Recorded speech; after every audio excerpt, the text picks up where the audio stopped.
এই ছেলেটা নতুন না, তাই তো মনে হচ্ছে।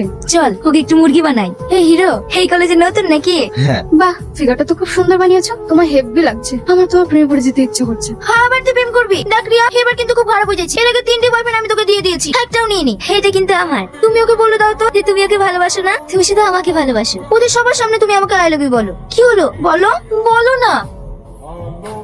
তোমরা কলেজে বুঝি এসব করতে আসো? ছি, আমাদের বাবা মা কত স্বপ্ন নিয়ে কলেজে পড়তে পাঠিয়েছে, আর তোমরা পড়াশোনা বাদ দিয়ে র্যাগিং করছো। দেখো, তোমরা পড়াশোনা করতে চাও না, ঠিক আছে, হয়তো তোমাদের বাবা মায়ের অনেক টাকা পয়সা, কিন্তু যারা অনেক দূর দূরান্ত থেকে বুকে স্বপ্ন নিয়ে এই কলেজে পড়াশোনা করতে আসছে, দয়া করে তাদের স্বপ্নগুলো নষ্ট করো না। তোর এত বড় সাহস, তুই জুনিয়র হয়ে সিনিয়রদের জ্ঞান দিস? কি হয়েছে, তোরা ঝামেলা করছিস কেন? দেখ, এই কলেজে প্রথম এসে ও রুষার গায়ে হাত তুলেছে। হ্যাঁ, এটা ঠিক যে আমি ওর গায়ে হাত তুলেছি, কিন্তু কি কারণে হাত তুলেছি সেটা তো বলো। ওরা আমার র্যাগিং করছিল, তাই আমি ওর গায়ে হাত তুলতে বাধ্য হয়েছি।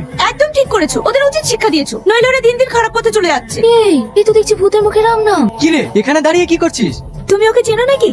হ্যাঁ, ওই তো আমার বন্ধু। আর হ্যাঁ, তোকে আমি যার কথা বলতাম, এই সেই প্রিয়া। প্রিয়া আমার বন্ধু রাজ।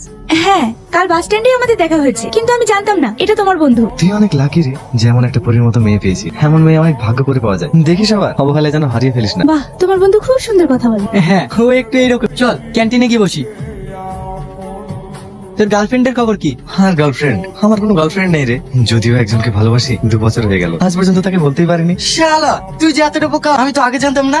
এই আধুনিক যুগে তোর মতো মানুষও আছে। সামনে ভ্যালেন্টাইন ডে আসছে, তাড়াতাড়ি প্রপোজটা করে দে, না হলে দেখবি কে কখন তুলে নিয়ে চলে যাবে, তখন দেবদাসের মতো এদিক ওদিক ঘুরে বেড়াবি। না রে, আমার দ্বারা প্রপোজ টপোজ হবে, যদি হতো তাহলে অনেক আগেই করে দিতাম। কেন হবে না? আমি তোকে প্রপোজ করা শেখাবো। মানে? হ্যাঁ, এখন যাবো? যেতে হবে না, কিভাবে প্রপোজ করতে হয় সেটা তোকে শেখাবো। ধরে নে তুই যাকে ভালোবাসিস এই সেই মেয়ে, তাহলে তুই একে কিভাবে প্রপোজ করবি? তুই কি বলছিস? আচ্ছা ঠিক আছে, আমি যেটা করছি সেটাই তুই করার চেষ্টা কর। প্রিয়া, আমি তোমাকে অনেকদিন ধরে একটা কথা বলবো বলবো করে বলতে পারিনি, কিন্তু আজ সেই কথাটা বলতে চাই। আমি তোমাকে অনেক ভালোবাসি। Do you love me? দেখলি তো আমি কিভাবে বললাম, এইভাবেই বল। কিন্তু আরে কোনো কিন্তু না।